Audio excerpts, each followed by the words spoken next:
essas férias que a gente teve aqui. E aí eu fiquei com essa responsabilidade de falar o primeiro tema, né? Esse primeiro retorno. E aí, quando a gente estava discutindo sobre de qual tema a gente ia conversar, o Joca sugeriu derrame pleural, e eu falei, nossa, muito bom, porque eu tenho pavor de derrame pleural. Né? Tem uma das coisas que eu detesto, assim, aquele barulhinho da pleura quando você estoura ela para passar o dreno, aquilo ali, gente, me dá até um reviro no olho. Então, pensando assim, em enfrentar os desafios, eu achei que ia ser legal a gente conversar sobre esse tema, ainda mais agora, chegando à cheia. E aí, quando a gente quando pensamos em derrame pleural, eu falei, cara, vou chamar a Fernanda com certeza, né? Porque é a Fernanda que eu chamo no meu dia a dia quando eu estou com derrame pleural, né? Até porque a Fernanda, ela é pneumologista e, por coincidência ou não, nós trabalhamos nos mesmos hospitais, né? Então, a gente trabalha no Hospital Infantil João Paulo II, que é o CGP, e a gente trabalha no Hospital das Clínicas. Então, eu preciso pedir socorro para ela nos dois sempre que eu preciso. E acho que o mais legal da Fê é que ela é internista também, né? Então, é um diferencial daquele pneumo que fica só no consultório, que talvez não veja tanto derrame. Então, eu gosto sempre de conversar com ela, porque o paciente vai ser dela depois, né? Então, acho que dá essa continuidade melhor. E aí, eu estava pensando assim, como que eu ia conseguir apresentar a Fernanda da melhor forma possível? E aí, a frase que eu sempre falo, assim, acho que a Fernanda é a melhor médica da minha geração. Eu penso isso há pelo menos 10 anos, porque a gente fez residência junto, né? E eu ainda não encontrei outro médico da minha geração que conseguisse superar a Fernanda, assim, muito estudiosa, muito atenciosa, cuidadosa com os pacientes, assim, e uma amiga muito querida para mim. Então, eu fiquei muito feliz quando você aceitou, porque eu sei que a gente tem as agendas realmente, assim, muito cheias, e quando a gente acrescenta mais uma aula, isso vira uma loucura. Mas vamos lá para a gente conversar um pouquinho sobre esse tema, né? Faltou completar alguma coisa, Fê? A Fê é mestra também. Nossa, mestrado é tão ruim, né? E quando eu terminar o meu, eu vou querer que todo mundo fale que eu sou mestra também. O mestrado da Fê é muito legal, depois a gente pode até chamar ela também.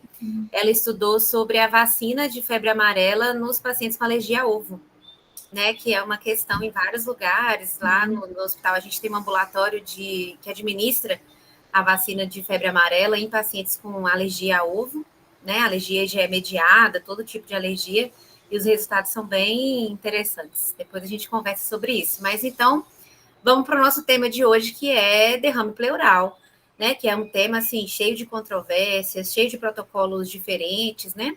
Em cada serviço ele tem um dono diferente, inclusive. Então, em alguns serviços ele é da pneumo, em outros serviços ele é da cirurgia pediátrica, em outros serviços ele é da cirurgia torácica, né? Então, vou basear a nossa experiência, né, lá do CGP, que é da pneumologia, e acaba que dessa forma a gente assume alguns procedimentos também, né? Pelo fato da gente não ter bloco cirúrgico e tudo, então muita coisa acaba acontecendo na sala de emergência ou às vezes na sala de procedimento.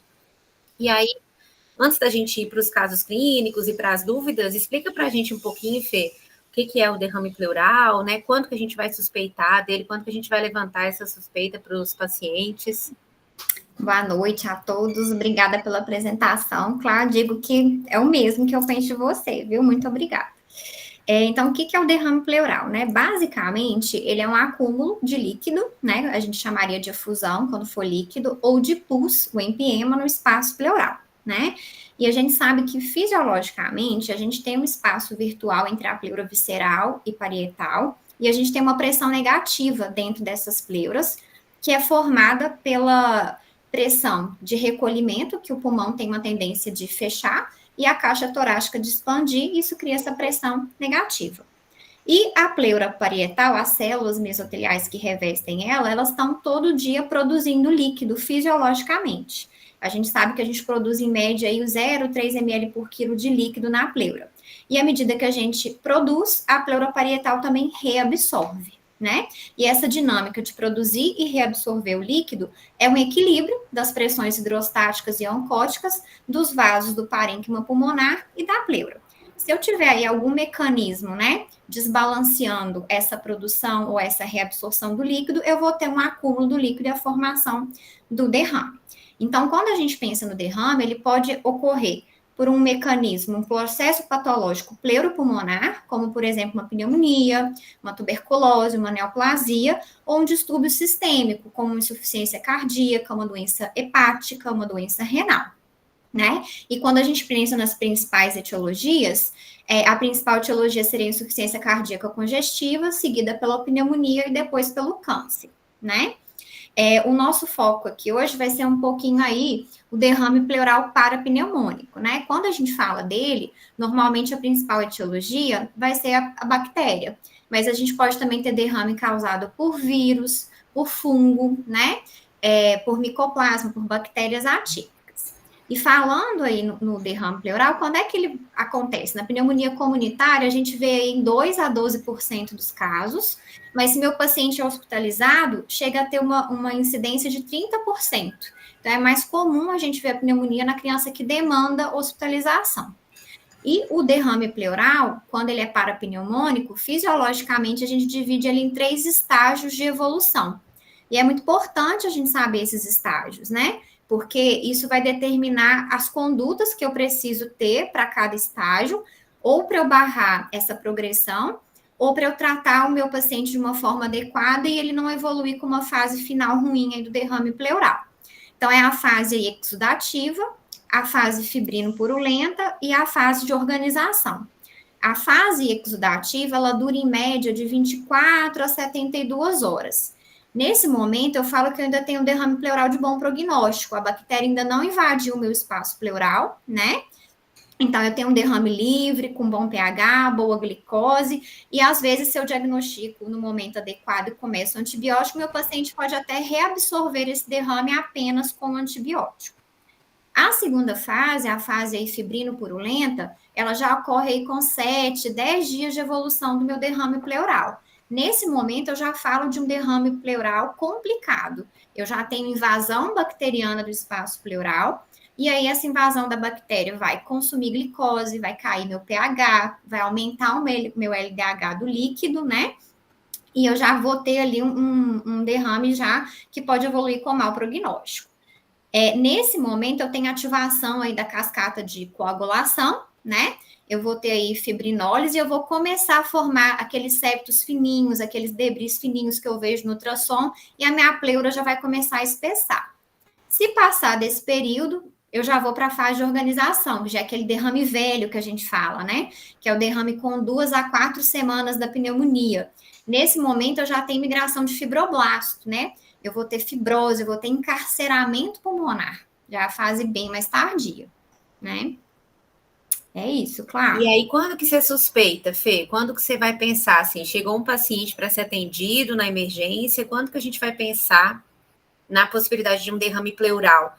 Tipo, aquele paciente que já está recebendo um tratamento adequado, com antibiótico, dá para a gente pensar em derrame pleural para ele?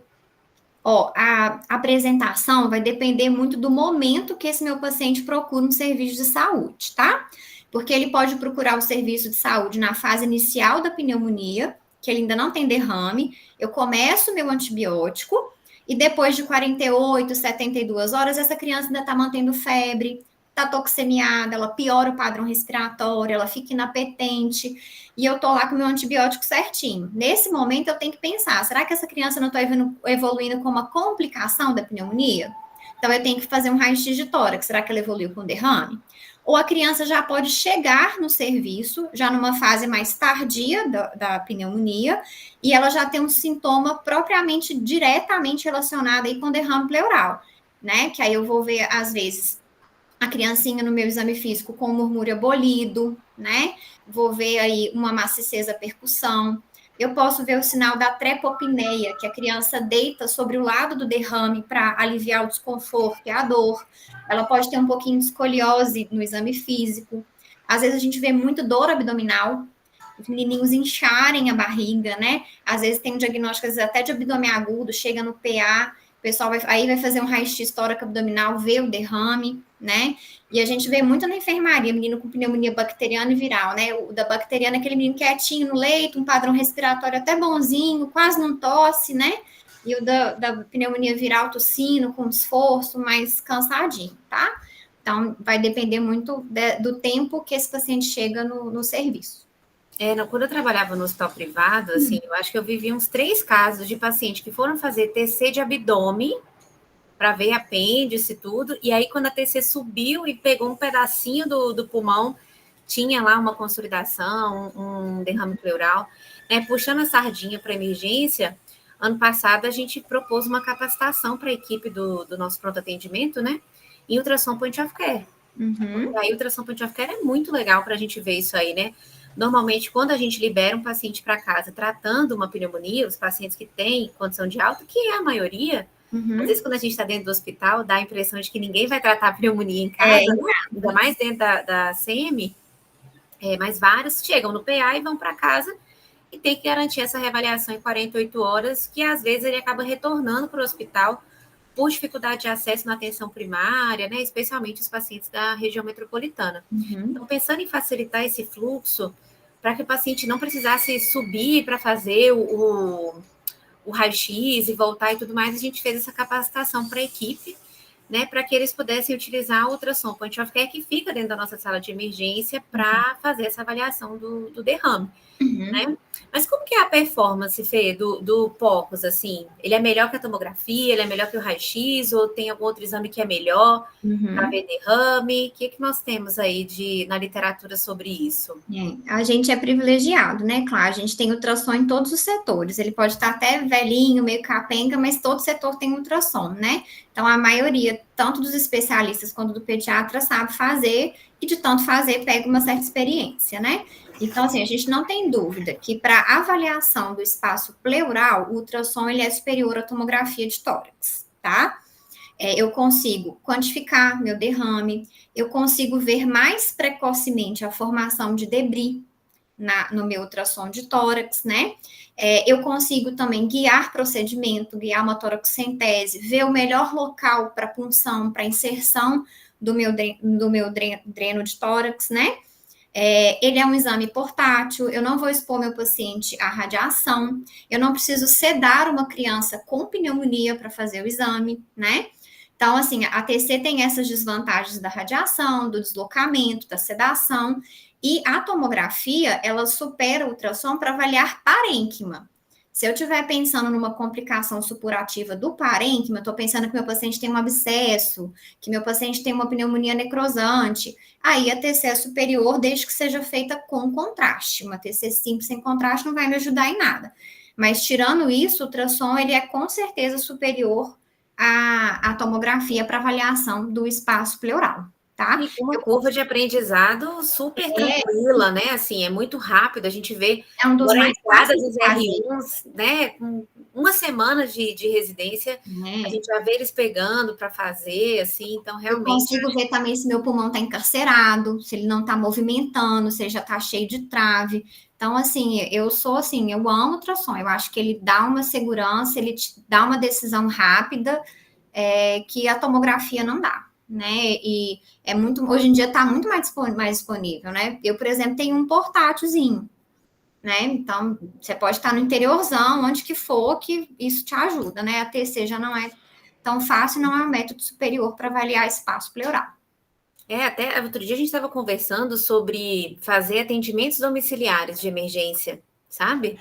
E aí a gente estava pensando como o POCUS é uma ferramenta poderosa para fazer isso, né? Porque um paciente com uma febre mais prolongada, uma IVAS complicada, que está mais cansadinho, né? Então acho que o ultrassom point of care ajuda muito nesse caso, né? Exame sem radiação, indolor, muito rápido para fazer. Né? Então, acho que é uma ferramenta bem interessante e realmente, né? Somos privilegiados mesmo de ter em todos os setores e de ter uma equipe tão envolvida. Isso aí, mérito do Gabriel aí, que está deixou legado. Agora de longe, mas certamente um legado fantástico que ele deixou para a gente lá no hospital, né? Tanto que no Hospital das Clínicas, por exemplo, a gente não vê o pessoal utilizando assim com tanta frequência. Inclusive, é engraçado que lá o ultrassom fica preso num cadeado. Fica. Então, toda vez que a gente vai usar, tem que pegar a chave na coordenação, abrir o cadeado, levar, voltar. Aí você tem que preencher um papel. Então, realmente, assim, lá eu faço só quando eu acho que realmente vai mudar muito a minha conduta. Senão, enquanto que lá no CGP não, né? Todo paciente que chega, deitou ali no leito de urgência, a gente já fez rapidinho e nos surpreendemos várias vezes, especialmente nesses pacientes com dor abdominal. E é um caminho sem volta, né? Tá fazendo parte da semiologia nas faculdades agora, né? Claro que não vai substituir o exame físico, não, né? Esses achados que você descreveu são fundamentais, né? Mas eu acho que vem como uma ferramenta que ajuda demais, até porque pedir raio-x é sempre uma novela. Né? Assim, eu não sei se tem algum hospital em que pedir raio-x é fácil, mas nem todos os que eu já trabalhei é sempre uma novela, porque o raio-x fica longe, o raio-x no leito é sempre uma questão, né? Porque acaba expondo a equipe à radiação, aos outros pacientes também. Então, acho que o POCUS vem ajudando bastante aí, né? E aí, pensando nessas estratégias, Fê, assim, quando a gente pede para o paciente retornar, para que a gente possa fazer essa reavaliação depois de 48 horas de início do tratamento, às vezes nós vamos acabar detectando um derrame, porque a gente começa a procurar mais também, né? Agora que a gente faz POCUS e tudo. E aí, vendo o derrame, a gente acaba internando, né? Acho que não tem muito como não acompanhar esse paciente de perto, mas aí muitas vezes a gente fica na dúvida, assim, sabe? Se a gente precisa passar o antibiótico para venoso, a gente pode manter o antibiótico via oral, sabe? Eu mesma já tive essa dúvida várias vezes, porque eu fico assim, nossa, o menino tolera bem o remédio, ele não cospe, não vomita, um paciente com padrão respiratório bom, não está precisando de oxigênio, tem só uma taquipneia discreta e um pouquinho de dor torácica, né? Nesses casos, assim, às vezes eu fico até me questionando se o ultrassom não é sensível demais, que talvez, assim, com outros métodos, ele nem fosse visto, né? O que você acha nesses casos, Fê? A gente deve passar para venoso ou a gente deixa via oral internado e acompanha? Não é obrigatório a gente dar antibiótico venoso para todo paciente com derrame pleural, tá? Se eu tenho um derrame pequeno e um paciente com boas condições clínicas, igual você comentou, né? Tem uma boa via oral, é um paciente que tem facilidade de ter acesso ao serviço de saúde para ser reavaliado, tá com bom padrão respiratório, tá conseguindo hidratar por via oral, né? Não tá toxemiado, tá com uma boa saturação, você pode tratar por via oral, tá? Mas você tem que garantir que esse paciente seja reavaliado nas próximas 48 horas, para ver se ele vai evoluir bem do derrame pleural ou não, tá? Ó, já vamos ter a participação do Cláudio. E aí, Cláudio, o que você acha? Não, acho que tá tudo certo, né? Não tenho nada que criticar, nada. Só que se tu tem um derrame menor de 1 centímetro, tu tem condições, que nem a Fernanda disse, né? Tem condições de tratar em casa e conforme a evolução, né? Tem que estar com o serviço disponível para o retorno, caso o paciente persista com febre e tudo. Mas menos de 1 centímetro a gente tem condições de tratar, de ser liberado, não precisa faz um raio-x, por exemplo, e esse derrame é pequeno, daria para ir para casa, né? Acho que Sim, com certeza. E aí essa medida faria no decúbito, né? No decúbito. Com raios horizontais. No Laurel, né? E sim. O Laurel, só uma coisa também que às vezes eu vejo muito, assim. Se você tem um hemitórax opaco, não adianta fazer Laurel. Às vezes o menino vem da UPA, vem transferido com hemitórax opaco e você vê que fizeram Laurel. Você tem que ter área pérvia do pulmão para dar contraste velinha, tá? Que eu sei que nem todo lugar vai ter acesso e a gente vai acabar fazendo um decúbito, né, para avaliar. Só, né, uma coisa básica, mas que às vezes é bom, tem muito R1 aí Isso. assistindo, né? É do lado do que tem a pneumonia. Ele Isso também. A pneumonia e faz o raio-x com raios horizontais, né?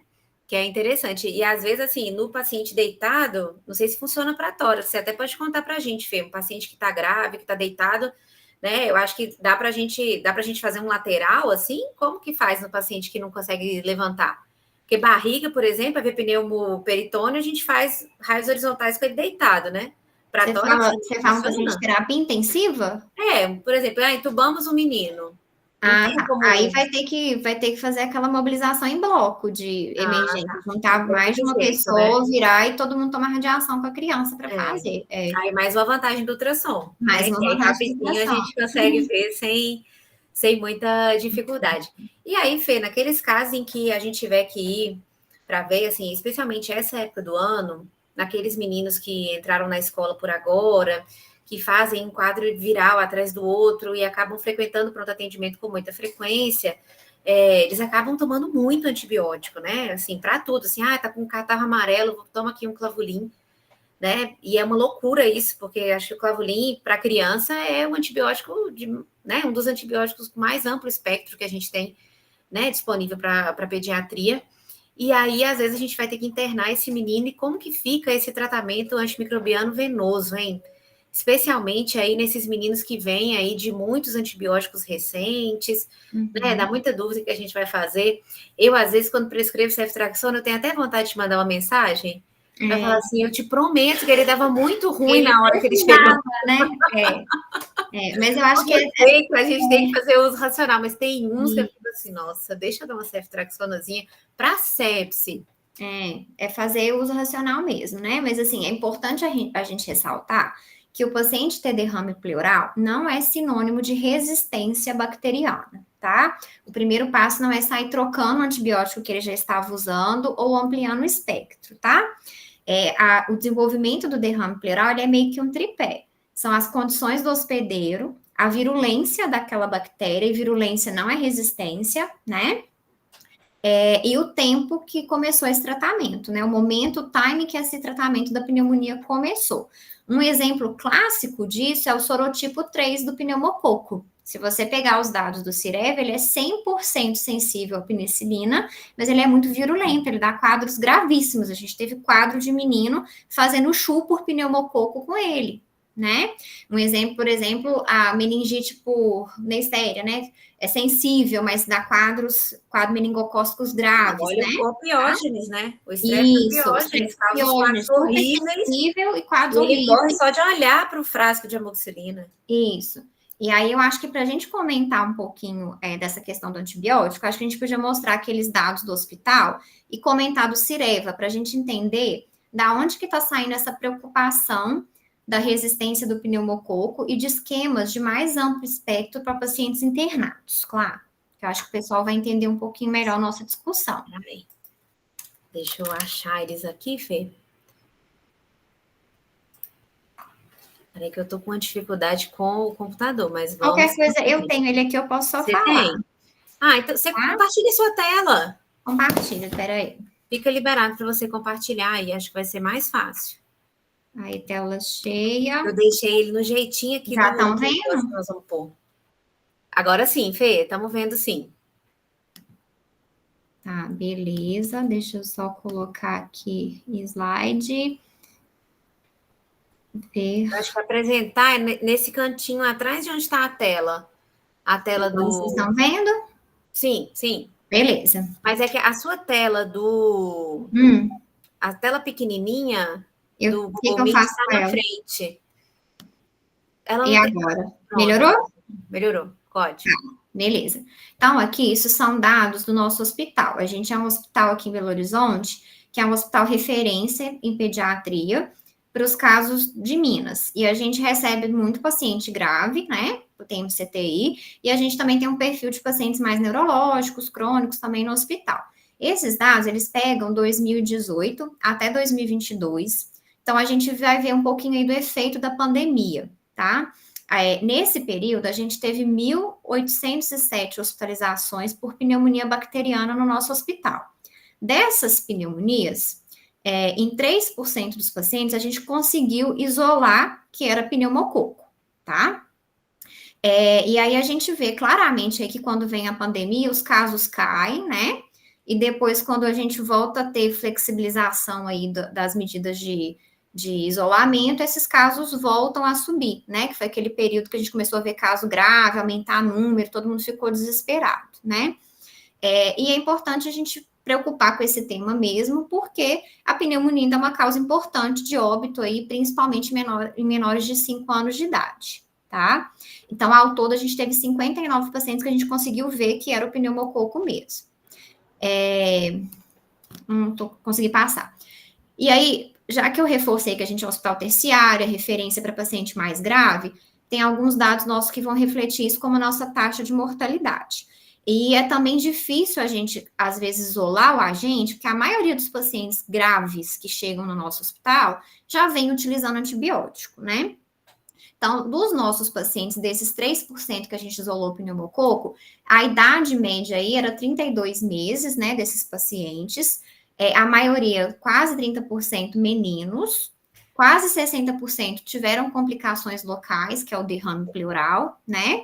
Então, foi um pouquinho maior do que eu comentei para a gente, quase 70% foram para terapia intensiva, né? E desses que foram para terapia intensiva, 50% aí precisaram de ventilação invasiva, e a gente teve 5 óbitos, tá? E desses óbitos, a maioria eram pacientes com comorbidades, como quadros neurológicos. Apesar dessa gravidade que eu estou reforçando aqui para a gente, desses pneumococos que a gente isolou, 95% tinha um MIC menor ou igual a 2, que é um MIC sensível, né, para penicilina.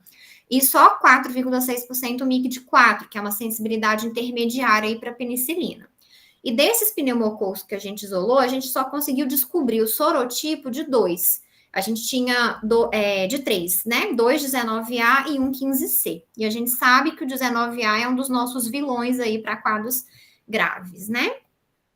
E aí, o que vem essa preocupação nossa aí com a resistência do pneumococo, que a gente está vendo aí falar, penicilina tem que ser dose 90 para todo mundo, para qual paciente, eu tenho que dar ceftriaxona para todo paciente que interna, né? Vem muito dos dados do Cireva, não sei se todo mundo está familiarizado. O Cireva, ele é um sistema de vigilância epidemiológica, né? Que a gente fica monitorizando os quadros de pneumonia e de meningite, para a gente poder tomar medidas, né? De controle e de vacinação.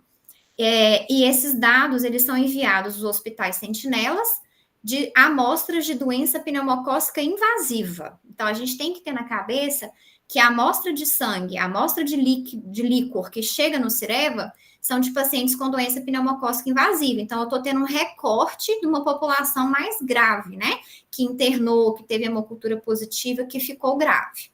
E não é uma amostra significativa da população, né? Isso, não é todos os pacientes. Ele mostra um recorte de uma população que já é mais grave, né?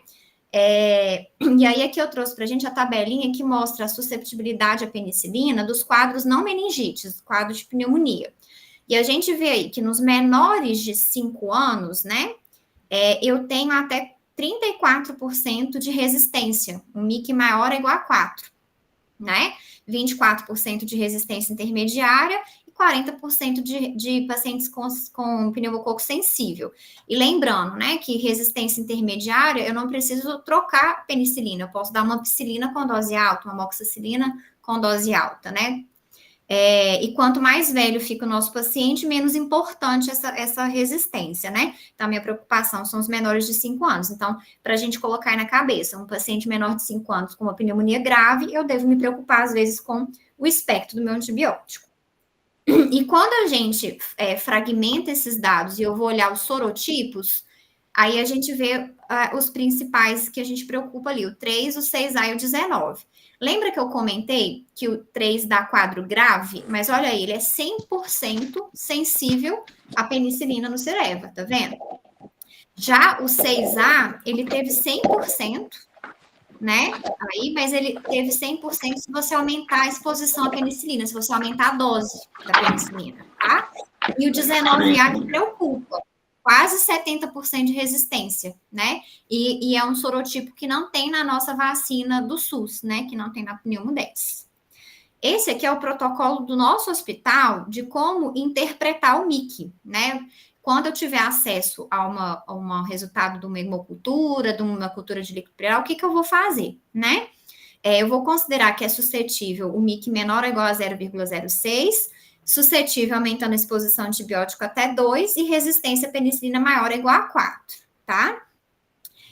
Se esse quadro meu não é um quadro aí de meningite, né, é um quadro aí de pneumonia, né, e eu tenho os MICs bons, eu vou dar penicilina nas doses habituais, né, para o meu paciente.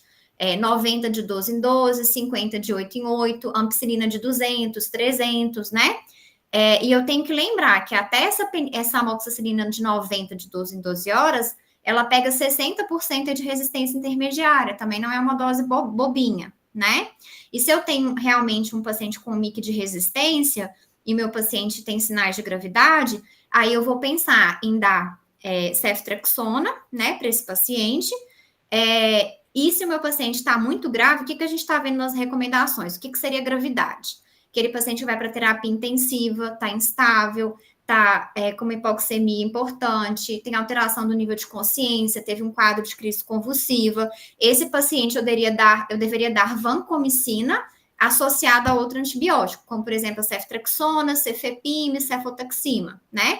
E se esse paciente tem mais de 5 anos, lembrar de cobrir o atípico, de eu dar uma macrolide, de eu dar uma azitromicina para esse paciente, tá? E também tem aqueles de população especial, né, Fê? Que às vezes também guia um pouco o tratamento, os meninos os falciformes, né? Os meninos da fibrose. Então, a gente está falando aqui, acho que mais dos meninos que não têm comorbidade, né? Porque dependendo da comorbidade que o paciente tiver, isso vai acabar guiando mais o tratamento, né? As imunodeficiências, os pacientes oncológicos, né? Acho que uma população à parte. Uma população, Aí a gente teria que estudar o contexto da pneumonia dentro de cada uma dessas doenças, né? Aqui a gente está falando mais dos meninos rígidos que estão experienciando ali aquela pneumonia, né? O Cláudio levantou a mão. Então, e aí, Cláudio, o que você acha?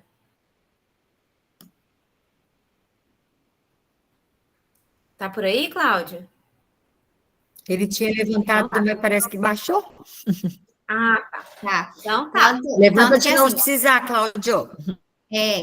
Que igual, por exemplo, eu atendo um ambulatório que é egresso de enfermaria, de menino só com pneumonia. Eu já até decorei o residente passar o caso. Paciente previamente ígido, quadro de pneumonia, tá? Isso é o grosso. Aquela criança ígida que tem um quadro de pneumonia, tá? Basicamente, a gente está conversando para esse grupo de pacientes. Aí, o Cláudio está de volta. E aí, Cláudio, o que você acha? Não, você está sem som. Na internação. Você está sem som. Isso, tinha cortado sua fala, Cláudio. Tá, a gente acompanha os pacientes na internação, né? E esses pacientes fazem febre, né? E tem que ter muito cuidado para não ficar trocando antibiótico cada vez que ele faz febre, porque alguma alteração é na pleura, tem um pouco de necrose pulmonar e a criança fica fazendo febre por um período, né? Então, a gente acompanha várias crianças, já ficaram 8 dias fazendo febre e a gente não trocou antibiótico, lá depois passou, melhorou da necrose, tudo, e passou e melhorou. Então, não se trocou para ceftriaxone, se manteve AMP por todo o tratamento. Perfeito. Eu acho que isso aí. Ter paciência e olhar o paciente. Acho que a vantagem de estar na enfermaria é ter o paciente na mão, né? É só a febre que ele está mantendo, mas ele já começou a comer melhor, ele reduziu o fluxo de oxigênio, ele está mais disposto, né? Os parâmetros clínicos de melhora, né? Ainda mais quando tiver necrose, tiver abscesso, o tempo, a resposta ao antibiótico é mais lenta, né? Não é ficar trocando o espectro do antibiótico que vai fazer com que esse paciente melhore mais rápido. Muito bom. Aí, aproveitando agora, acho que já foi, assim, as principais dúvidas que eu recebi. Eu fiz uma enquete esses dias no grupo lá dos residentes, aí pedi que me enviassem dúvidas, né? E aí, alguns me enviaram, outras eu fui colocando dúvidas minhas mesmo, mas aí é bom que ninguém nunca vai saber quais que eram as minhas e quais que eram as deles, né? E aí eu preparei uns casos para a gente discutir também, assim, bem parecidos com os casos que a gente vê no dia a dia. E aí, para a gente aproveitar e discutir um pouco as imagens, né? Que eu acho que é bem interessante. Então, vou compartilhar com vocês aqui a minha tela. Vou pôr aqui já na tela cheia, porque senão vai dar errado. Vamos ver. Vocês conseguem ver a minha tela? Pode. E outra coisa, né? Claro, lembrar de escalonar. Esses dias eu fui fazer uma interconsulta no CTI, a criança chegou a usar ceftriaxone vanco, melhorou e aí cresceu um pneumococo. O pessoal trocou para ampicilina e depois passou para amoxicilina oral, entendeu? Então, assim, não é feio começar a sua ceftriaxona lá na urgência, né? Mas reavaliar, rever, né? Sentir o paciente, às vezes, escalonar. Não, isso é verdade. Né, é que a gente recebe pacientes, assim, vindo da Grande Porto Alegre, né? E dificilmente vem um com ampicilina, nem 200, nem 300. Eles vêm com vanco, ceftriaxone, já trocaram várias vezes de antibiótico, já vêm com cefuroxime, então já trocaram vários antibióticos, e é aí que a gente recebe. Normalmente a gente troca para ampicilina e aí vamos acompanhando o caso, né? Mas isso é importante descalonar mesmo. E dá certo, não dá, Cláudia? Dá certo. Dá certo, o menino melhora, sabe? Então, vamos lá para a gente ver os casos. Uma criança de 2 anos, previamente ígida, foi admitida lá na SEMI. Isso aqui é quase toda semana, né? A gente tem pelo menos um caso desse. Eu acho que essa época do ano agora até mais. Eu, graças a Deus, estou de férias, só acompanhando a loucura nos grupos, né? Já estou sabendo que segunda-feira agora teve um derrame pleural numa criança bem grave lá, né? Depois o pessoal pode até compartilhar como é que foi a experiência. E aí essa criança de 2 anos, então, veio com uma história de persistência da febre, tá? Depois de 2 dias de tratamento de pneumonia com amoxicilina com clavulanato, 50 miligramas quilo dia, dividido em 2 tomadas. Foi iniciado numa UPA. E aí ela veio hoje porque continuou com febre, né? No nosso exame clínico, uma frequência de 55, um pouco de taquipneia, um esforcinho leve, uma tiragem subdiafragmática, saturando 89% em ar ambiente, foi para 96% com O2 a 1 litro no catéter. A ausculta muito reduzida à direita, especialmente na base, e à esquerda a entrada de ar é boa, né? Não tem grandes alterações. O hemodinâmico estável e o estado geral preservado, especialmente fora dos momentos da febre. Quando está com febre, ela dá uma derrotada. E aí nós fizemos um raio e vimos isso aqui. E aí, Fê, o que você acha desse raio? Pô, foi difícil achar raio no meu celular. Eu fiquei procurando. Ou tinha emitórax velado, ou tinha uma coisa muito estranha, assim, que às vezes eu tiro para mandar para vocês e ver o que é. Mas aí achei essa aqui. O que você acha desse aí, Fê? Da questão do antibiótico a gente vai comentar depois na imagem. Acho que já podemos ir comentando, né? Tudo junto. Porque o que chama atenção, né, que esse paciente, ele tá com um antibiótico de amplo espectro, mas ele tá com uma posologia não muito adequada, né? A gente sabe que a penicilina não tem um MIC aí para pneumonia para a gente dar dose de 50 de 12 em 12 horas, né? Se fosse uma amigdalite. Dose de amigdalite, né? Se fosse uma dose de amigdalite, pode ser até uma vez ao dia e tudo, né? Então, acho que a primeira coisa aí é rever esse antibiótico, né? O ideal seria 50 de 8 em 8 horas, só a amoxicilina, né? Ou a 90 de 12 em 12 horas só da amoxicilina. Acho que a gente não precisaria do clavulanato.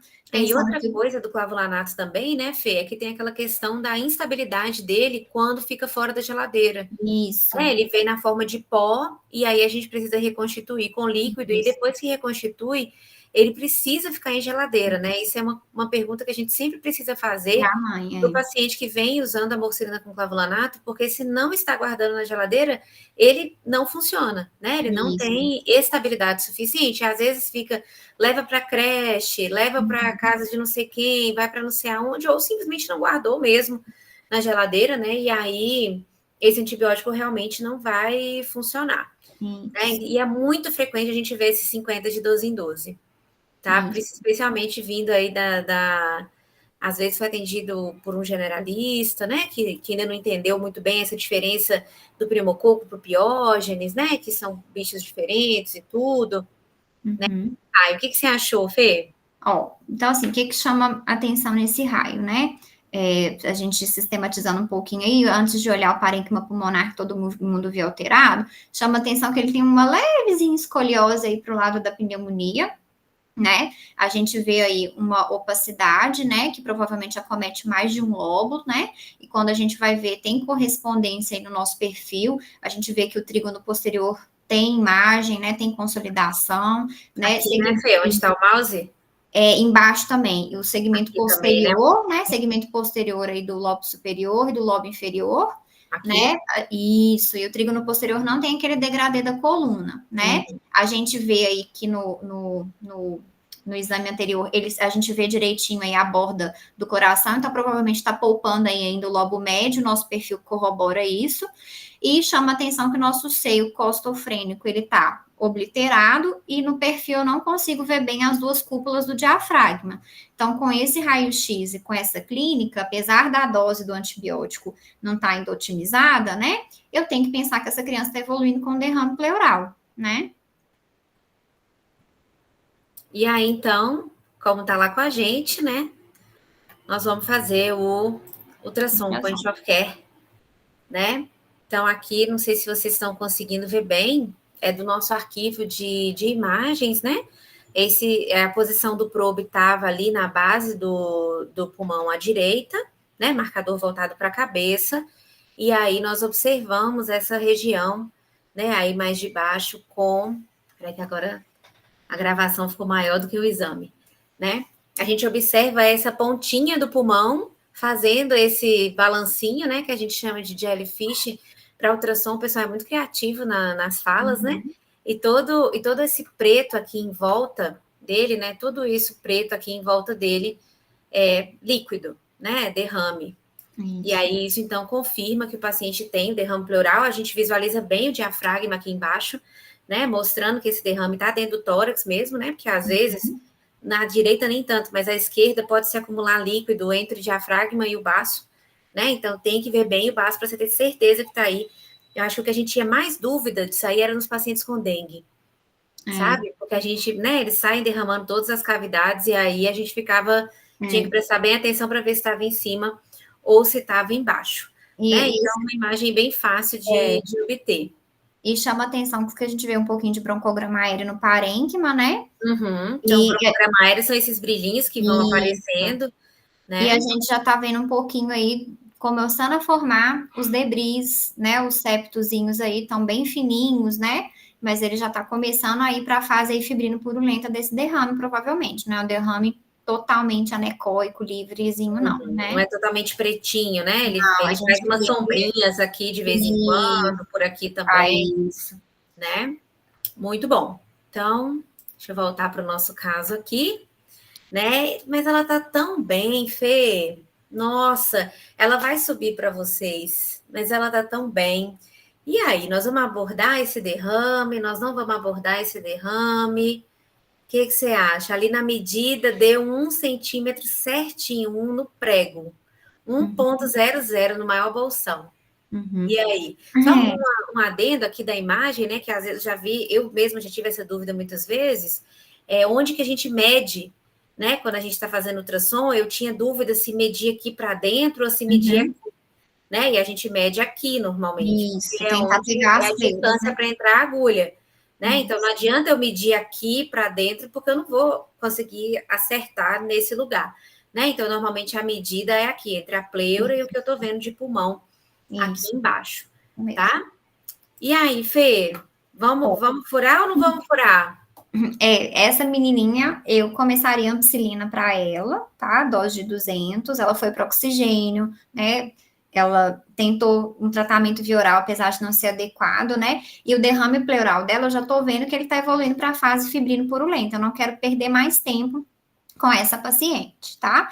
E ela tem um derrame aí que já tá com sinal que tá um derrame complicado. Então, o ideal é a gente fazer a toracocentese para a gente confirmar que é um líquido de bom ou de mau prognóstico, para eu programar. Essa paciente vai precisar de uma fibrinólise química, né? Essa paciente vai fazer uma VATS, eu não vou drenar, é um líquido de bom prognóstico, eu vou tirar o máximo que eu conseguir e observar se esse paciente vai só reabsorver com antibiótico, tá? Então, eu indicaria. Quais as características, Fê, do líquido de bom prognóstico? Lembra pra gente. Isso, assim, o líquido de mau prognóstico já tem invasão da bactéria. Então, eu vou ter necrose, vou ter morte bacteriana, vou ter morte de neutrófilo e eu vou ter um pH baixo, né? A gente vê aí na literatura variação do valor de pH, mas normalmente menor que 7,15, 7,2, né? 7,1. Eu vou ter aí uma glicose baixa, um LDH alto, presença de bactéria no GRAM, ou às vezes eu já vou vir pus, tá? E o padrão ouro é o pH. pH alterado ou GRAM com bactéria ou pus já é uma indicação de dreno, tá? Desses pacientes. Eu lembro muito, assim, na residência, de ir com o líquido lá no João para passar o líquido no gasômetro e ver, né, como que estava o pH dele e tudo. E eu lembro também de, às vezes, eu não ter noção quando comecei, levar líquido purulento e querer passar no gasômetro. E o moço do laboratório, não, entope o gasômetro. Já era, né? Tá bravíssimo com o moço do laboratório. Quando vem aquele leite condensado, a gente já sabe que deu ruim. A Sara está perguntando se o líquido de mau prognóstico faz diferença na escolha do antibiótico. Não. Faz diferença na sua abordagem do derrame, tá? Se você já vai indicar o dreno com fibrinolítico ou a VATS para o paciente, né? Para poder ajudar a limpar a cavidade pleural. A gente não muda antibiótico porque o líquido é de mau prognóstico. Eu só estou entendendo que esse paciente está evoluindo daquelas 3 fases do meu derrame pleural. E eu tenho que tomar alguma conduta para ele não encarcerar esse pulmão. E aí, passou o dreno, ele obrigatoriamente vai para a fibrinólise, Fê? Ó, isso aí varia de protocolo para protocolo, tá? Se o líquido é de bom prognóstico, o paciente está indo bem, está drenando bonitinho, você pode deixar só o dreno de tórax simples e reavaliar em 48, 72 horas. O paciente não melhorou, não drenou bem, você pode fazer o fibrinolítico, tá? Ou se o líquido é de mau prognóstico, já fazer. No nosso serviço, a gente tem rotina de passou o dreno, o líquido é de mau prognóstico, a gente faz o fibrinolítico, tá? O Cláudio levantou a E mão. aí, Cláudio, o que tu acha? Não, acho correto, né? A única coisa que eu quero acrescentar, assim, às vezes o paciente tá drenando, tá lá os seus 500 ml e de repente ele para de drenar, né? Então, ou o dreno pode estar mal posicionado ali naquela região, ou se não tem alguma fibrina, alguma coisa que está impedindo que drene o líquido pleural. Então, tem que prestar bem atenção do que está acontecendo quando zerou a drenagem, ou, por exemplo, está 400 e aí passa a ter 50, 30 de um dia para o outro. Isso. Então, isso aí talvez seja até uma indicação de fazer uma tomografia com avaliação da pleura, ou se não, fazer repetir a eco para ver se a eco está... Como que está o derrame na pleura ali, né? Então, acho que isso é importante frisar, né? Isso a gente faz também. Tem que pensar se o dreno não deslocou, né? Então, a gente faz um raio-x de tórax simples e repete o ultrassom, quando tem essas paragens abruptas de drenagem, né? Que ele pode estar fora da cavidade, pode ter acabado o líquido mesmo, pode estar entupido, né? Às vezes a gente até ordenha esse dreno, a gente lava com soro, né? E vê como é que vai ficar. Mas bem lembrado. Vocês têm outro caso? Eu só queria falar. Tem só mais um aqui agora. Mais um, tá. Mais umzinho, rapidinho. Tá. Uhum. O outro caso, então, eu acho que eu vou reviver aí o caso de segunda-feira, né? Pelo que eu vi, assim, nas fofocas do grupo. Uma criança de 1 ano que foi admitida no leito de urgência por conta de um desconforto respiratório muito importante, né? Então, ela entrou direto para a ACM. Na impressão inicial, ela está sonolenta, tem um desconforto respiratório grave e está bem pálida, né? Então, é aquele paciente que já liga a gente, né? No A, as vias aéreas estão pérvias, mas como ela está mais sonolenta, a gente deu uma posicionada melhor na via aérea. No B, ela tem uma frequência de 70, que é uma taquipneia importante para uma criança de 1 ano, saturando 80% em ar ambiente, e aí, né, por observar a gravidade já na impressão inicial, começamos uma máscara a 15 litros e ela saturou só 90, tá? Um esforço grave, ausculta abolida à esquerda e uma boa entrada de ar à direita. Então, o B, assim, pensando, né, numa insuficiência respiratória mesmo, com um padrão mais sugestivo, né, um diagnóstico sindrômico de doença de parênquima, uma ausculta assimétrica, uma queda importante de saturação, né? No C, o hemodinâmico está estável, ainda estável, né? Com uma frequência de 180, então mostrando aí uma taquicardia importante e uma desidratação moderada, né? Provavelmente porque essa criança não está conseguindo se alimentar, beber adequadamente, aumento de perdas insensíveis também. Glicemia de 55, corroborando aí para essa baixa ingesta dela, e ela desperta aos chamados apenas, tá? Na avaliação neurológica. E não é uma temperatura de 40,2. Nossa, muita coisa para a gente fazer para essa criança, né? Vamos coletar a história, é uma febre há 3 dias, associada à piora do estado geral, uma criança que estava com sintomas gripais há 2 semanas, hoje mantendo uma diurese presente. Não tem alergia, estava usando só dipirona e paracetamol esses dias, não tem nenhuma comorbidade e também não teve episódio prévio de pneumonia. Essa é a primeira vez que ele adoece. Não se alimenta desde ontem e não teve viagens recentes, mas frequenta creche, que a gente sabe, né? Uma criança de 1 ano que frequenta creche, ela tem uma longa trajetória viral aí para percorrer. E aí, o nosso raio-x no leito, olha lá que maravilha. Quer comentar aí, Fê, esse raio? Quero. Então, assim, o que chama a atenção, né, que a gente tem um hemitórax totalmente opaco, né? A gente não vê nada aí do parênquima, dá a sensação que ela tem um pouquinho de desvio aí também da traqueia, né? Então, ela tem uma consolidação extensa.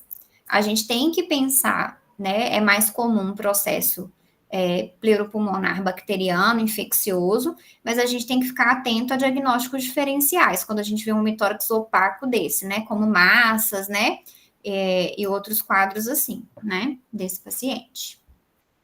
Apesar de ser um quadro agudo, né? Apesar de ser um quadro agudo, né? toda vez que eu vejo um hemitórax desse, assim, porque eu já tive algumas experiências com pacientes com esses diagnósticos, a gente tem que ter um pezinho lá atrás. Tá? Então, se, por exemplo, às vezes, se você ficar na dúvida se tem derrame ou não, se não é pneumonia ou não, às vezes esse é o paciente da tomografia, né? Uhum. Se você não tem acesso e aí ao o POCUS veio isso aqui, ó. Né? Então, o POCUS, a gente vê esse derrame, né? Você vê que o pulmão movimenta pouco mesmo, né? Ele não tá fazendo aquela pontinha bonitinha do jellyfish que ele estava fazendo na outra imagem, né? E nesse aí a gente consegue ver muito mais debris, né? Olha bem aqui, ó, né? O pulzinho dançando aí mesmo, bastante pus, né? Você vê, inclusive, que o pulmão, olha lá, nessa imagem dá para ver, né? O pulmão seria essa pontinha aqui, ó, preso, tá vendo aqui, ó, e o pulmão preso aí dentro do líquido, né? E aí, só um detalhe, né, aqui com o problinear, que ele faz umas imagens mais bonitas mesmo, né? Aqui no finalzinho ficou lindo os debris, olha só. Vou até colocar, olha, né, dá para ver bem o pus, né, as fibrinas. Então, um derrame, assim, em uma fase mais avançada, né, do que o derrame que a gente viu no anterior. Então, né, acho que as medidas de estabilização inicial, elas vão ter que acontecer antes de eu te ligar. Né? Porque esse aqui, talvez, né, acho que vocês da opinião vão acabar entrando em um segundo momento, porque a gente tem algumas decisões mais urgentes para tomar para esse paciente, né? Então, né, um paciente que está mostrando sinais aí de desconforto respiratório grave, né, e uma dificuldade muito grande em oxigenar esse paciente. Então, já estamos aí na máscara a 15 litros, né, e com a saturação de 90%. Então, muito difícil a pré-oxigenação, pensando na intubação desse paciente. Então, tem uma estratégia muito legal que a gente pode usar para esse perfil, que é a sequência atrasada de intubação. Né? Então, nesse tipo, também pode ser utilizado, às vezes, para os pacientes que estão muito agitados antes da intubação, né? Que aí a gente acaba fazendo um pouquinho, às vezes, metade da dose do sedativo que a gente iria utilizar, né? Faz uma ventilação com pressão positiva. O ideal na sequência rápida é não fazer VPP, mas nesse caso, né, com essa saturação, talvez a gente não consiga intubar ela sem fazer VPP mesmo, né, e depois dar continuidade para a sequência rápida. Né? Então, essa sequência atrasada pode ser uma estratégia que ajuda, mas, assim, muito importante, quando for fazer a intubação dessa criança, estar muito preparado para o pior, né? Preparado para o paciente evoluir com uma parada cardiorrespiratória, porque realmente ele está no equilíbrio ali muito fininho, e aí só do sedativo, aquela apneia que ele vai fazer, pode ser que ele não tenha reserva suficiente para isso. Então, é uma intubação muito difícil para ser feita pelo profissional mais experiente, né? E sempre ali, às vezes, assim, é um pessimismo que a gente tem, mas às vezes esse paciente, até se a gente for entubar, a gente coloca ele na tábua de uma vez, né? Já esperando o que vai acontecer nas próximas horas, né? Se tiver fisioterapia, melhor ainda, para nos ajudar, porque vai ser uma ventilação mecânica difícil, né? E aí, ele não vai melhorar enquanto a gente não tirar esse pus daí de dentro, né? Então, às vezes é até difícil escolher o melhor momento para fazer isso, porque a gente sempre deve compensar o paciente o máximo possível antes da intubação, mas também ele não compensa adequadamente enquanto a gente não tirar, enquanto a gente não intubar, enquanto a gente não tirar esse líquido daí. Então, sempre uma decisão difícil e para ser discutida, né, quem tiver de plantão. Com relação à hidratação venosa, né, um menino que está desidratado, é um paciente que está hipoglicêmico também, provavelmente pela baixa ingesta. Nesses casos, a gente tem que tomar cuidado para também não pesar a mão demais na hidratação, né? Então, muitos pacientes com pneumonia acabam fazendo secreção inapropriada de ADH, que isso se manifesta com hiponatremia e oligúria, né? E às vezes a gente fica preocupado com isso ser falta de líquido, pode ser até um certo excesso. Então, é muito importante que esses pacientes graves façam um balanço hídrico rigoroso, né? Para a gente conseguir fechar um balanço hídrico negativo, que é muito importante para diminuir a chance de secreção inapropriada de ADH. Então, inclusive, na segunda-feira mesmo, que aconteceu esse caos, eu não resisti, apesar de estar de férias, eu entrei no passômetro, e aí vi que o menino da pneumonia estava com sódio de 126. E aí eu mandei uma mensagem para a Sara na hora, falei, Sara, fica esperta, tira o soro desse menino, que ele está fazendo secreção inapropriada de ADH. Né? Então, é importante tomar esse cuidado. E controle da febre também é muito importante, né? A febre é algo que aumenta muito a demanda metabólica. é muito frequente que durante a febre o paciente piore muito. Claro que a gente não pode ficar esperando a febre para fazer alguma coisa, né? Ainda mais um paciente grave como esse que a gente descreveu aqui no caso. Mas controlar essa febre de forma agressiva é importante, porque provavelmente quando a febre melhorar, ele vai ficar menos ruim. Não que ele vai ficar bom, né? Mas ele vai ficar menos ruim. Então, é um paciente desafiador mesmo, né? A pneumonia, quando normalmente as bactérias são tranquilas, né? Habitualmente, mas quando é para dar ruim, ela dá muito ruim. Né? Então, acho que atenção a esse é um paciente para ceftriaxona, sem dúvida. Isso, esse passa fácil. Exatamente, né? Porque a ceftriaxona vai cobrir, talvez até ceftriaxona e vanco, dependendo, né? Esse paciente, acho que eu entraria primeiro com a ceftriaxona e vanco e depois a gente avalia, né? Pensando na cobertura de um estáfilo, né? Que não seja... Pensando mesmo também na cobertura do pneumo resistente mesmo, né? Porque aí às vezes vai ser vancomicina mesmo. E lembrar, tá? É pouco, mas tem acontecido casos de MARSA comunitário, tá? Na pneumonia. Mas os casos que eu vi de MARSA na pneumonia, assim, normalmente o paciente tinha foco cutâneo de pele, tá? Um caso que foi muito emblemático foi um adolescente diabético que foi um isso infectou, ele teve a pneumonia. Nossa, eu lembro dele. Você lembra desse menino? Nossa, ele ficou um pavor, realmente. O estáfilo comeu o pulmãozinho dele, assim, ele ficava com vanco contínua para fazer nível sério, que acabou evoluindo para óbito. Então, essa preocupação do Márcio aí, ficar atento se o paciente tiver lesão de pele, tá? Muito grave. Eu lembro quando ele chegou para a gente, e acho que ele foi até para o CTI do João. Foi, isso mesmo, claro. E aí, Cláudio, o que você acha? Não, acho que está correto, assim, eu penso no emergência comunitário também, né, acho que você tem total razão, né, e eu já vi 2 casos que evoluíram mal, né, em relação ao emergência comunitário, né, um paciente onco que estava fazendo quimioterapia e chegou chocada com uma pneumonia com derrame pleural, e na hemocultura cresceu um MARSA, né, a gente não sabe exatamente se é comunitário ou não, mas sempre tem que pensar que o MRSA comunitário tem uma sensibilidade maior do que o MRSA que está intra-hospitalar. Ele tem uma sensibilidade menor. Né? Então, o paciente às vezes tem MRSA comunitário e é sensível a sulfa, né? Infampicina, diferente do hospitalar, né? Que é uma bactéria mais virulenta, né?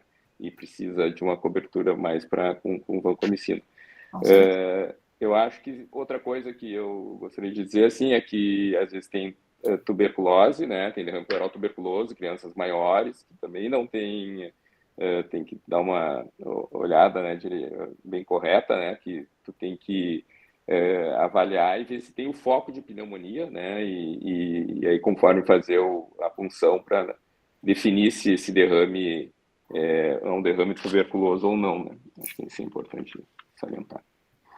Com certeza. A tuberculose é sempre uma sombra, né, pra gente, não tem muito jeito, né? É muito alta a prevalência no Brasil, e se a gente não pensar, a gente não diagnostica mesmo, né? Porque ela simula muita coisa, né? Então, o melhor antibiótico já foi aí, né? O melhor momento para abordagem eu acho que é essa pergunta sem resposta, né? É a pergunta mais difícil para a gente responder, porque realmente, assim, é difícil compensar esse paciente para submeter ele ao procedimento, mas também, enquanto a gente não submete ele ao procedimento, ele não melhora. É um foco mantido, né? Então, essa é uma decisão difícil, assim, de tomar nesse melhor momento, né? Faz parte aí das decisões difíceis que a gente tem que tomar dentro da emergência, né? Sem dúvida, assim. E isso aqui é um horror, porque aí vai passar esse dreno lá no leito de urgência, aquela confusão, né? Vai fazer o procedimento, assim, fora do bloco cirúrgico, porque acaba que também não tem como, mesmo que tivesse bloco, talvez esse paciente não tivesse condição de ir, né? Então, entra uma série de questões aí complicadas, né? E cada caso vai ser um caso. E aí, segunda-feira agora, o pessoal viveu isso, né? Esse plantão seria meu, mas como eu sou de férias, né? Eu devo que no finalzinho a gente abre para o pessoal comentar como é que foi, né? E aí, assim, para a gente terminar e abrir para as perguntas, que eu já vi que tem várias no chat, né? Esse tema rende muita discussão mesmo, né? Porque é muito comum e muito divergente onde a gente vai ler. Eu trouxe um caso marcante nosso, né, Fê, para a gente relembrar. Então, esse caso foi uma menininha, não lembro exatamente a idade, mas ela era uma menina pequena, assim, uns 2, 3 anos. Isso. né? Que chegou para a gente no leito de urgência com uma história de febre e desconforto respiratório. Ela foi triada de laranja e era uma menina com esforço leve, assim. Era aquele laranja que a gente nem respeita muito, a gente fala, tá bom. E aí, quando a gente foi auscultar, ela tinha uma ausculta extremamente reduzida à esquerda, muito reduzida à esquerda. Chamou muita atenção, e aí, dentro lá do leito de urgência, a gente passou o focus nela. E essa menininha, né, quando me chamaram para ver ela, o que me chamou a atenção é que eu ficava olhando para a menina e olhando para a imagem, olhando para a menina e olhando para a imagem. Tipo, isso é dela? Né? Porque ela estava muito boazinha. Muito e, se eu não me engano, ela estava até em ar ambiente. Estava em ar ambiente. Ela estava em ar ambiente com um bom padrão respiratório, né? Que ela tinha uma dissociação clínico-radiológica. Importante, muito. E aí, quando a gente fazia o POCUS dela, tá até com probe convexo, essa aí para pegar mais profundidade, o pulmão dela é essa linguinha. essa linguinha aqui embaixo. Ela tinha essa bola, essa massa, e aqui tudo em volta é derrame. Tudo aqui era líquido. E aí, na hora que eu vi isso no ultrassom, eu falei, meu Deus do céu, o que é isso? Não faço ideia do que pode ser isso aqui. Aí, obviamente, liguei para Fernanda, falei, Fernanda, vem cá, que tem uma coisa muito estranha aqui no tórax dessa menina, né? A gente já foi discutindo previamente por telefone, eu já fui solicitando uma tomografia para ela, porque nesses casos não tem como não fazer. Com contraste. E ainda tive que ouvir do radiologista que a gente fica inventando muita moda com o POCUS. Esse cara, ele xingou muito. Ele ele ficou xingando. Eu sei que ele ficou xingando. Vocês têm mania de fazer ultrassom demais, vocês vê coisa onde não tem. Vê coisa onde não tem. E aí, o que aconteceu com ela, Fê? Que a gente tá vendo coisa onde não tem. Pois é. E aí essa menina fez uma tomografia, né? Você tem ATC? Tenho, não. E aí a gente acabou confirmando um tumor, uma massa mediastinal, assim, gigantesca, pegava os vasos da base dela, tudo, né? Se eu não me engano, quando ela fez o primeiro exame de imagem, o radiologista, não sei se é porque ele ficou bravo com a gente, ele falou que não tinha ele falou nada. Que não tinha nada, mas tinha uma laranja. Ele falou que era só um derrame. E eu fiquei assim, gente, não é possível e tal. E a Clarice ficava mandando print da bola uma para a outra. E acabou que essa menina fez uma torocentese que veio com predomínio de linfócitos, né? Acabou também investigando tuberculose, né? Por causa do predomínio de linfócito, um pH bom, uma glicose que não era muito baixa. Botaram dreno de tórax nessa menina, né? Ela foi para o CTI e tudo. Até que foi rediscutido com o radiologista do nosso serviço, né, pediátrico, com mais calma e tudo, ele falou, não, isso é um tumor, transfere e tal, e aí ficou todo mundo naquele medo, né, entuba para transferir, como é que faz e tudo, ela acabou sendo transferida para a Santa Casa, confirmou que era um linfoma, ela fez dexametasona, foi fazendo os tratamentos, e até onde eu sei, ela tá viva, tá tratando e tudo, né, mas lembrar aí na dissociação clínico-radiológica, essa menina tinha um hemitórax, assim, totalmente opaco. E você olhava para ela... Se fosse um raio, né? Ele ia ficar como uma pneumonia, provavelmente. Tá? E às vezes ia botar só um dreno, né? Se não tivesse acesso a algum outro exame de imagem. E o que chamava muita atenção é que não parecia que era a mesma menina do exame de imagem, né? Sim. Uma dissociação aí, tá? Sim. Ela realmente era, assim, muito bem clinicamente, né? E o líquido foi pedido, viu, Márcia? A gente pediu pesquisa de células oncóticas no líquido pleural. Tá cheio de mensagem aqui. Então, eu acho uma mensagem final, Fernanda, para fechar e a gente abrir para as perguntas, que eu acho que rendemos bem aqui hoje.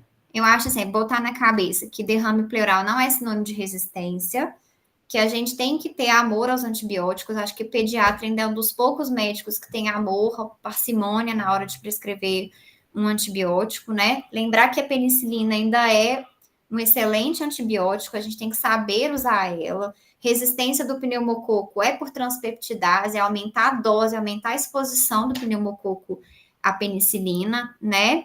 E imagem feia, raio-x feio, TC feia, não é sinônimo de resistência. Olha para o paciente, examina, sente ele, vê como é que ele está evoluindo. Você não tem que trocar antibiótico porque a imagem é feia. E uma questão aí da questão da abordagem do derrame pleural, que a gente tem a opção de abordar com fibrinólise química e com VATS, tá? Quando a gente compara um método com o outro, varia muito pouco, Só tá? explica para o pessoal, Fê, o que é VATS? A fibrinólise química é quando eu coloco o dreno e dentro dela eu coloco uma medicação como alteplase, streptokinase ou uroquinase, para poder quebrar aqueles septos de fibrina e ajudar a drenar o líquido. A Que é o que a VATS gente faz no nosso serviço, né? que é o que a Predominantemente. gente faz no nosso serviço na maioria dos pacientes. E a VATS é a videotoracoscopia assistida, que o cirurgião leva para o bloco, o paciente intuba até seletivo, normalmente, limpa mecanicamente ali a cavidade e coloca o dreno sobre visualização direta. Quando a gente compara os métodos, né, o VATS às vezes tem um tempinho um pouco menor de internação do paciente e o fibrinolítico sangra um pouquinho mais. Mas o fibrinolítico, ele resolve mais de 80% dos casos. Cerca de 16 a 20% falham e às vezes precisam ir para a VATS.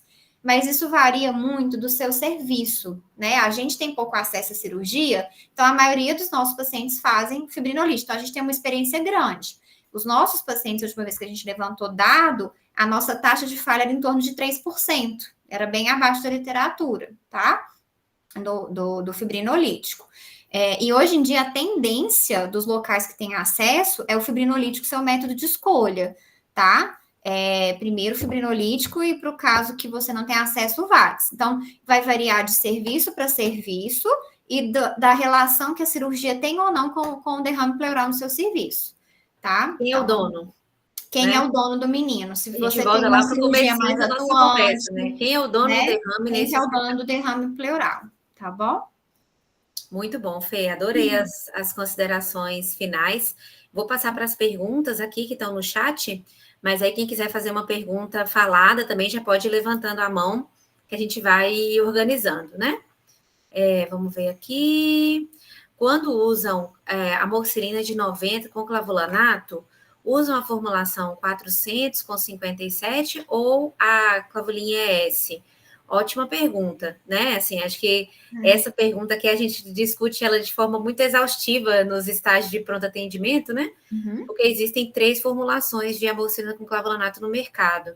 A formulação mais simples, que é a que está disponível no SUS, que ela é 250 com 62,5 para cada 5 ml. Aí existem outras formulações que é a que eles chamam de BD, né? Que ela é 400 com 57,5, eu acho, né? Ou 57, não sei, a cada 5 ml. E tem uma outra formulação, mas só pensando em preço, né? Eu tenho aplicativo de farmácia no meu telefone, que aí eu gosto de ver o preço, eu vou prescrever alguma coisa e explicar para a família quanto que é. O preço dessa formulação é de 57 é em torno de uns 35, 40 reais, não, principalmente porque tem muitos similares, né? Ela tem genérico, tem similar nessa formulação, então você consegue um preço mais interessante. Enquanto que essa formulação de 600 com 60, né, que essa formulação é S, eu acredito que ela só está disponível no Clavulin, não é, Fê? Também. Né? Então, aí o custo já é bem mais elevado. Né? Então, a gente fez uns cálculos, né, outra vez, e a gente viu que quando a gente prescreve essa de 250 na dose de 50 miligramas por quilo, ela já fica na dose máxima do clavulanato. Então, se a gente prescreve mais que isso, a gente ultrapassa essa dose e acaba trazendo muita intolerância gastrointestinal, que é o principal efeito colateral do clavulanato. Né?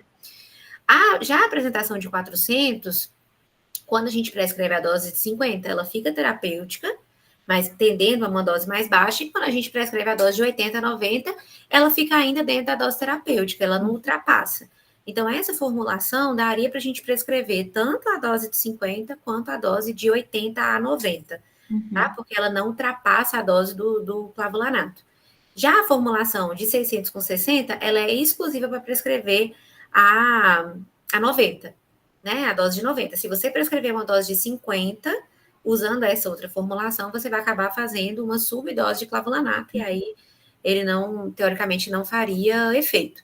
Se o paciente não tem condição de comprar, né, de pagar esses 30, 40 reais aí nesse frasco do 400, e você quer prescrever a amoxicilina com clavulanato de 90, lembrando, assim, que a não ser que seja para dar 2 vezes ao dia, é um conforto posológico, né, clavulina de 90 3 vezes ao dia, tem indicações bem restritas, né?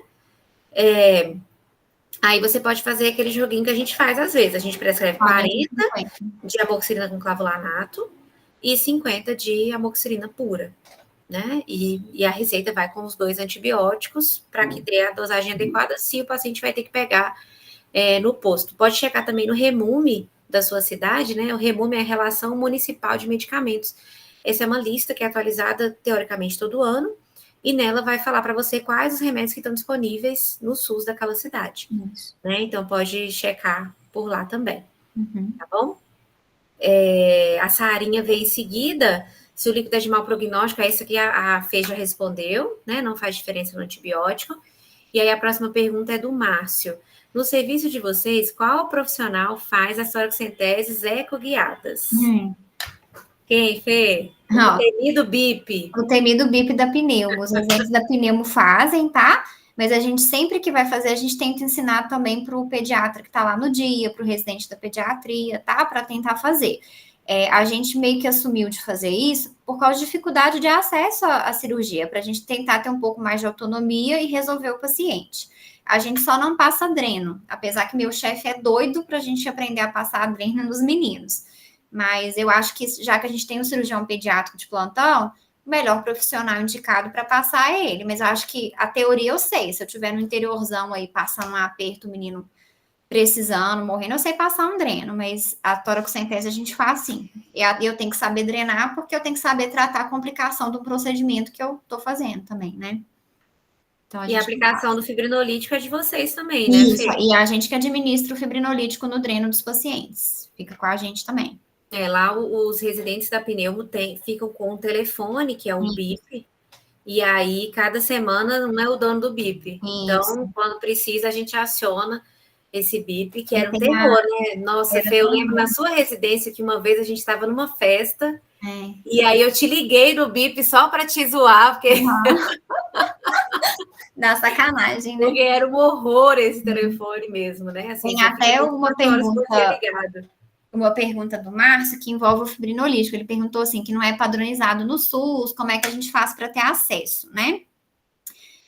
Aí, assim, a gente fez um protocolo, escreveu um protocolo, mostrou evidência científica para a diretoria do hospital. A gente tem a alteplase no serviço, né? Por causa de outros quadros, como AVC, trombose e tudo. E aí a gente padronizou, porque a alteplase ela vem num frasquinho, né, de 50 miligramas. E ela, depois que você dilui e abre, ela só pode ficar 24 horas na geladeira.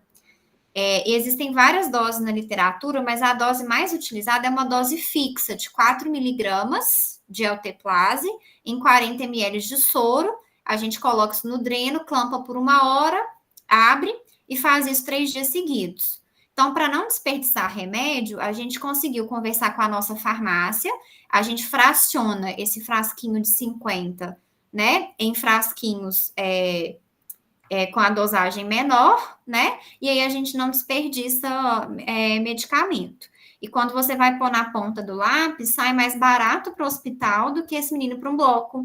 Chamar cirurgião, chamar enfermagem, né, entubar, às vezes o cirurgião vai querer um pós-op no CTI, né, então isso fica mais acessível. Foi mesmo, acho que se você quer levar isso para o seu serviço, é mostrar para o gestor que isso vale a pena, tá? Financeiramente, né? Isso, financeiramente. Muito bom. Como gerencia a rede venosa? Você fala do acesso? Eu entendi que assim, acho que assim, se o paciente que está na enfermaria é acesso venoso periférico. Se tem um acesso que está perdendo toda hora e ele tem um periférico até bom, as meninas da enfermagem do nosso serviço sabem passar o pique, né? E em terapia intensiva, o pessoal coloca acesso central quando o paciente está com sedação, amina, né? Se não, é mesmo periférico. Uma outra opção interessante existem catéteres periféricos mais longos, que são feitos para funcionar veias mais profundas guiadas por ultrassom. Né? E esse catéter pode permanecer no paciente por até 30 dias. Então, é bem interessante. Eu fico pensando, por exemplo, para um menino de fibrose cística, que a gente sabe que vai fazer ali 14 dias de antibiótico, né? Como seria interessante, confortável e econômico ele usar esse tipo de catéter. O Márcio levantou a mão. Pode falar, Márcio.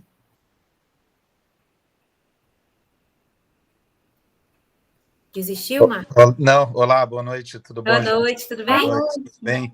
Eu sou aqui do Rio Grande do Sul, eu trabalho em Santa Cruz do Sul, mas vindo vindo do serviço do Dr. Cláudio aí do Hospital de Clínicas de Porto Alegre. Aqui a gente está tentando instituir o fibrinolítico, já tivemos algumas experiências aqui, já positivas, já uns 3, 4 casos positivos, mas realmente a dificuldade de né, quando ele reconstitui a alteplase. A gente até descobriu um frasco de 10 miligramas, que seria mais barato, né? E aí reconstitui. Aí a gente tem feito dose 0 e dose 1, né, na verdade, né, no finalzinho adiante, e tem uns trabalhos do pessoal da cirurgia que eu faço, a gente tem um grupo de cirurgia torácica infantil grande aí de WhatsApp, aí, pessoal entusiasmado, e o pessoal tem tentado fazer o trabalho com 0 e com 1, né, e tem dado resultado também, não só com 3 doses, né. Mas a questão da rede venosa, que eu digo assim, para mim ainda tem uma dificuldade de alertar e de conscientizar o pediatra em relação a quando o paciente chega e ele já tem um prognóstico desse paciente, vai ter um uso prolongado, ele já saber que esse paciente talvez precise diretamente já de um pique, né? E não deixar justamente, né, chegar aquela exaustão do periférico, a peneira, a última veia, a enfermeira já estava avisando há 2 dias que estava ruim a rede venosa. Então, acho que o pediatra tem que começar a puxar essa responsabilidade, assim como vocês puxam, tem puxado a responsabilidade do derrame também. E, inclusive, alguns serviços eu sei que estão até, inclusive, na hora que alguém pede um central para o cirurgião pediatra, tem feito que o pediatra assine também o consentimento formado junto, porque para saber que é um procedimento de responsabilidade, é uma divisão de responsabilidade, né? Márcio. E a questão, desculpa, só para finalizar, e a questão da Vanco, que a gente tem considerado que se for usar a Vanco e o prognóstico for maior do que 7 a 10 dias, para nós é indicação absoluta já de central, seja PIC ou seja de CVC. Márcio, aproveitando, assim, a gente faz a alteplase no serviço, se eu não me falha a memória, desde 2012, 2013. E quando começou, a gente não tinha acesso a fracionamento. E a gente fazia só 2 dias do fibrinolítico, a gente não fazia 3. Dá super certo, tá? Também. E às vezes acontece a gente fazer 2 dias, no terceiro o menino parar de drenar, ou ter um sangramento maior, e a gente para. E a gente não vê uma falha maior, não, tá? E quando é muito bebezinho, a gente andou tendo uns casos de menino de 2, 3 meses com pneumonia horrorosa com derrame, que a gente fez alteplase. A gente faz essa dose mais baixa, 0,3, 0,1 miligrama quilo, e dá super certo também. Muito obrigado, Igor. Cláudio, diga lá. Eu só queria perguntar qual é o tipo de dreno que vocês têm utilizado, se é o pigtail, se é um dreno de calibre mais grosso, porque o ideal é o dreno com calibre bem fino, né? Fenestrado, que vai todo o arcabouço costal ali na região da pleura. E isso é importante, só que é um catéter mais caro, né? Assim, em relação a, acho que R$800.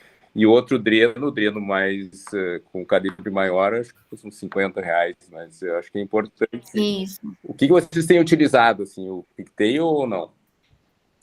A gente já tentou usar o pigtail lá no nosso serviço. Que é uma técnica simples, parece com a técnica de Seldinger, de acesso central para inserção e tudo, né? Tem estudo mostrando que o dreno fino é melhor e tudo. Mas não deu muito certo porque a gente não conseguiu ter nos serviços as conexões adequadas para o pigtail, né?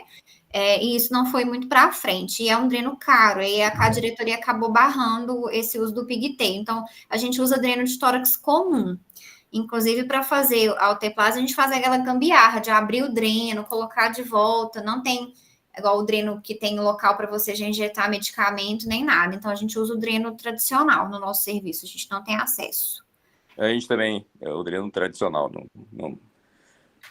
É mais caro, assim, e é mais difícil, né? Ter num serviço, assim, do SUS, né? Isso, mas se você tiver acesso, com certeza vai ser melhor para o seu paciente. Ele vai ter menos dor, né? E a gente tenta botar os meninos para deambular, para com o dreno o máximo possível, tentar movimentar, sair do leito. E a rotina, dreno dói, gente. A gente dá morfina. Não sei como é que o Márcio e o Cláudio fazem no serviço deles, mas os nossos meninos com dreno a gente dá morfina. Esse controle. Inclusive, antes de fazer o fibrinolítico, a gente dá uma dose de morfina. No CTI, o pessoal tem costume de diluir também na bupivacaína na hora que vai fazer, para diminuir a dor. Legal. Legal. Aí o Márcio está perguntando aqui também, Fê, quanto tempo de internação médio vocês consideram adequado num paciente bem manejado com pneumonia complicada? No nosso serviço, o tempo é curto, é uma média de 5 a 10 dias, tá? Porque a gente descalona rápido o antibiótico de venoso para oral e a gente tem a segurança de ter um ambulatório de egressos. O menino sai de alta, por exemplo, na segunda, na quarta ele está no meu ambulatório para ser examinado. Eu vejo como é que ele está evoluindo, então a gente faz tempos mais curtos de internação e mais curtos de antibiótico. A gente brinca que bactéria não faz conta, ela não sabe que deu 14, que deu 21, que deu 28 dias, né? Isso é convenção nossa de calendário. Então, a gente individualiza muito o tempo de antibiótico, a gente sente o menino. Então, não é porque é uma pneumonia necrosante, que é um abscesso, que tem que ser 4 a 6 semanas. Às vezes vai ter menino que vai tratar 20, 21. Então, já tem 5 a 7 dias, tá bem, tá febril, bom padrão respiratório, parou de ter febre, bonitinho, a gente tira o antibiótico, tá? Fechou. Ele perguntou também comentou que o percentual de cultura positiva é muito baixo e o uso do Bactec auxilia. Eu não sei o que é Bactec, você sabe? O Bactec deve ser tipo o Binax, esses testes rápidos, que você pega o líquido pleural, você coloca e ele dá o teste rápido do... Ah, tá. Se é pneumococo ou não. Isso é um luxo, a gente já tentou comprar para o CGP, ele vinha direto e reto, tenta conversar com a diretoria, que às vezes isso ia otimizar o uso de antibiótico, né, e tudo. Mas se você tem acesso, é um sucesso, porque é uma tristeza positividade de cultura. Ainda mais para a maioria das pessoas que estão aqui comentando, que estão em serviço de referência, que o paciente já vem transferido com antibiótico de amplo espectro. Então, a chance de você pegar um isolamento, tanto que eu mostrei para vocês, né? De quase 2.000 casos, 59 culturas positivas, né? O Binax é tipo o teste rápido Covid, assim. Isso. Tu coloca uma pequena quantidade do líquido pleural e positiva para pneumococo, né? Bem interessante, assim. Diga, Você Márcio. Quer comentar, Márcio, do seu teste? Oi, doutora. Não, na verdade, o Bactec, ele tem custo bom. Ele custa uns R$70 por frasco e é tipo um frasco de hemocultura, que quando você coleta o líquido pleural, ele aumenta bastante a sensibilidade de positividade depois, e ele tem seletivo, ele pode ser para anaeróbio, pode ser para aeróbio, então... É tipo um meio de cultura diferente ou faz só que PCR? ele é uma garrafinha. Ele é uma garrafinha que vem que quando tu coleta o teu líquido, tu já injeta dentro dele e ele já diminui a chance de contaminação e aumenta a sensibilidade para positividade. Ele custa mais ou menos R$70 quando o hospital compra muito assim para o laboratório e assim aumenta muito a positividade. Aqui nós estamos com problema financeiro e nós tínhamos muita cultura positiva, depois que tirou o Bactec, a cultura caiu quase para zero. Nossa. Vamos pesquisar isso aí, hein, Fê? Então, vamos. Legal pra gente correr atrás, hein? Eu não conhecia. E a gente está num momento que eu não sei se os hospitais estão, né? De fracionamento de frasco de hemocultura, né? A gente está vivendo isso na CGP, nem no auge respiratório. Não, e foi tanta luta para fazer as pessoas lembrarem de pedir hemocultura, e aí agora é para as pessoas esquecerem de pedir hemocultura, né? Porque não tem frasco. E aí, se o serviço não pode dosar vanco sérica, no caso de necessidade do seu uso, que você indica? Não faz dosagem de vanco, nível sérico. E aí, usa ou não usa? Não é difícil essa. Essa pergunta é difícil. Assim, depende de qual a sua indicação da vanco. Se for para pegar o pneumococo resistente, às vezes você tenta investir só na ceftriaxona e tudo, porque, tipo assim, o problema é você navegar nas cegas com a vancomicina, né? Eu acho que se o paciente estiver evoluindo bem clinicamente, você às vezes reza, né? Mas é difícil, acho que é uma coisa que ia ser bom ter um infecto aqui para dar a mão para a gente, porque faz, né? Não tive essa experiência ainda, graças a Deus. É difícil, né? Mas com certeza vai acabar acontecendo algum dia aí com a gente. Agora a próxima dúvida, aí o Márcio comentou sobre pedir o cito oncológico, né? Isso, você está suspeitando. Sim. E aí tem uma dúvida da Gabriela. Pensando que o streptococo ainda é o principal agente etiológico nas pneumonias graves com derrame, Aí, Gabi, você está se referindo a qual estrepto? Porque a gente tem o piógenes e o pneumone, né? Que são 2 estreptos diferentes e que causam pneumonias graves. Quando eu devo suspeitar de outra etiologia, como o Staphylo aureus, além da lesão de pele que foi falado? E no caso de suspeitas de Staphylo aureus, entrar com ceftriaxona sozinha bastaria para cobrir esse espectro no primeiro momento? Quando a gente pode suspeitar do estáfilo, tá? Quando a gente tem foco bilateral, que parece que a gente tem uma disseminação hematogênica, né, em ímbolos, e também tem uma associação da literatura de influenza com estáfilo, né? E a gente está tendo, né, lá no hospital, muito caso de influenza A, né? Então, aí você tem que lembrar do estáfilo, tá? Pneumonia necrosante, o principal germe ainda é o pneumococo, mas o segundo germe é o estáfilo. E tem muito pneumologista que defende que se você confirma que a pneumonia é necrosante, você deveria ter uma certa cobertura para o estáfilo. Então, por exemplo, o clavulin seria uma boa escolha, né? A ceftriaxona sozinha, a gente sabe que ela é ruim para pegar o estáfilo. Então, se você for optar por dar ceftriaxona, você vai acabar tendo que associar a oxacilina, tá? Pensando que você está diante de um estáfilo sensível. Se você pensar no MARSA comunitário, aí não, tá? Aí a gente já vai pensar na vancomicina no paciente mais grave. Acho que se for gravão, igual aquele lá que a gente mostrou no caso, né? Eu acho que não dá muito para dar muita chance, né, para essa bactéria, assim. Não. Ótimo. Alguém quer fazer alguma pergunta presencial, assim, no áudio? Compartilhar aí o caso de terça, como é que foi? Quer compartilhar, Sarinha, Lori? E lembrar também que pneumococo dá chu, né, claro, não esquecer aquele paciente que você vê que não tá indo bem, lembrar da função renal, medir pressão, da memorite urêmica, né? Memorite urêmica, e é mais grave do que quando é pela E. coli, né? Diga, Lori. Pode falar, Lorena. Tu tá sem áudio. Não estamos te ouvindo. Olha o golpe, hein, Lorena? Vocês querem que eu conte? Agora... Conta, Sarinha. A Sarinha, gente, agora que a gente está iniciando esse ano, né? A Sarinha e a Luísa, que eu vi que está aqui na aula também, são nossas residentes de emergência pediátrica desse ano. E tem também os meninos do Odilon, eu vi o Guido, o Vitor, eu não sei se tá também, mas são o nosso quarteto de 2025, maravilhosos, assim, representando muito bem aí os nossos serviços. Então, conta aí, Sarinha, como é que foi a experiência maravilhosa, que eu já vi várias figurinhas que você mandou, mostrando o quanto você estava feliz com o seu plantão de terça. Não, foi ótimo, eu aprendi muito, porém exausta.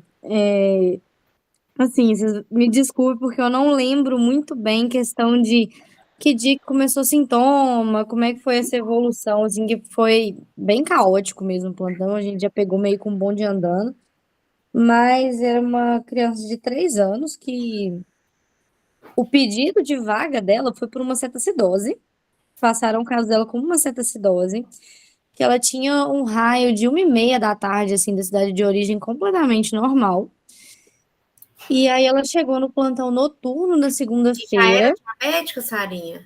Ou era Não, um diagnóstico? previamente rígida, desculpa, previamente rígida. E aí, assim, eu não sei como é que foi nessa chegada do noturno na segunda, né, que a gente estava no dia da terça, que não disse que foram ver, não era CAD, coisa nenhuma, era uma pneumonia. Hiperglicemia Então, assim, de sepse, né? Um clássico. Hiperglicemia de sepse, essa é a clássica. Pois é, e quem estava no plantão na noite ainda falou o seguinte, que passaram o caso, passaram a gaso, realmente tinha uma acidose, mas fala assim, estamos pensando numa cardioglicêmica. Não tava batendo muita história, assim, sabe? Tinha história de febre e tudo. Enfim, eis que ela tinha esse raio-x de 1h da tarde da segunda-feira totalmente normal. E quando ela chegou lá na SEMI à noite, já estava todo alterado, com derrame, consolidação.